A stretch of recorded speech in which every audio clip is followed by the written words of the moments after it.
On Saturday, President Donald Trump attempted to circumvent a stalled Congress by signing a series of executive orders to try and kickstart the failing economy, including providing a $400 unemployment benefit to tens of millions of out-of-work Americans. The orders will take care of pretty much this entire situation, as we know it, Trump said.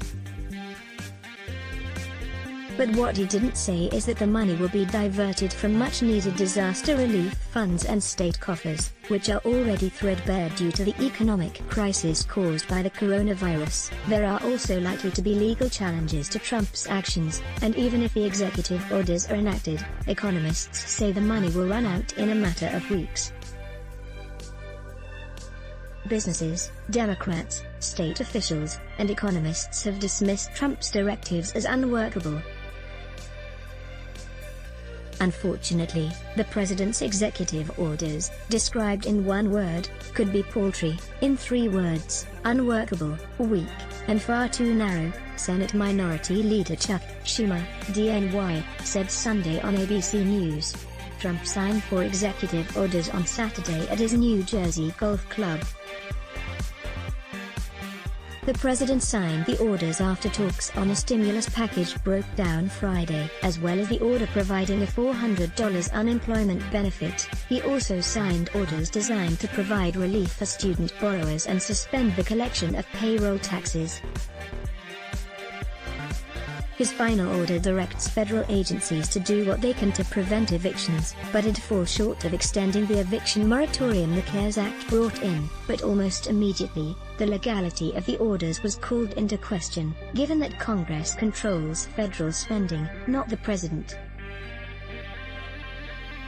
According to the directive, the president wants to divert $44 billion in funding from a federal fund for disaster relief in the middle of what is expected to be one of the most active hurricane seasons on record. It also says that states should cover 25% of the payments, but with state officials already struggling to keep afloat due to budget shortfalls, few states are likely to be able to cover this extra cost.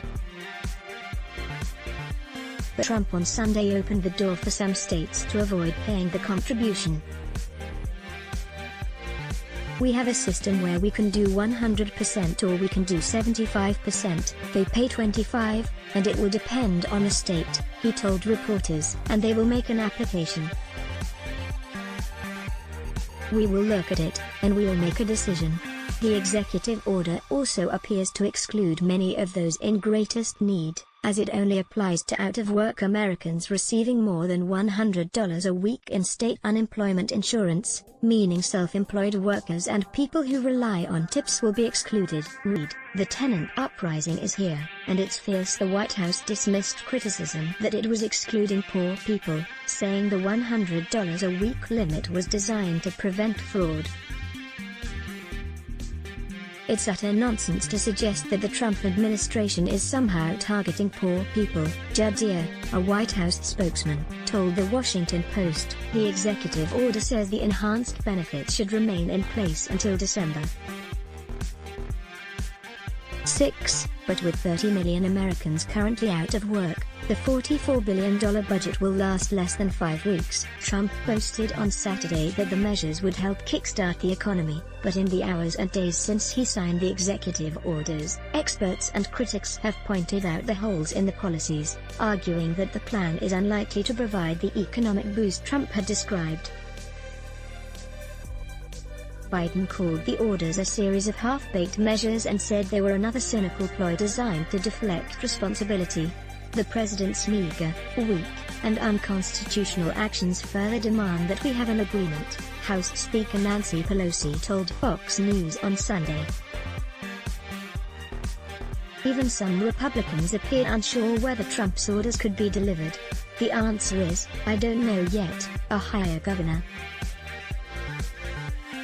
Mike DeWine told CNN when asked if his state could afford the new unemployment insurance expense. Trump's own officials added to the confusion about how the new measures would work. Treasury Secretary Steven Mnuchin told Fox News on Sunday that the $400 benefits could be available immediately, but White House economic advisor Larry Kudlow told CNN that the payments could take a couple of weeks. Listen and subscribe via Apple Podcasts, via Spotify, via Stitcher, or anywhere else you get your podcasts. Cover: President Donald Trump talks with reporters before departing from Morristown Municipal Airport in Morristown, New Jersey, Sunday, August 9, 2020. Trump is returning to Washington after spending the weekend at the Trump National Golf Club. AP photo / Susan Walsh. Let's block ads. Why? Show your love for him. Click the link in description. Thanks for watching.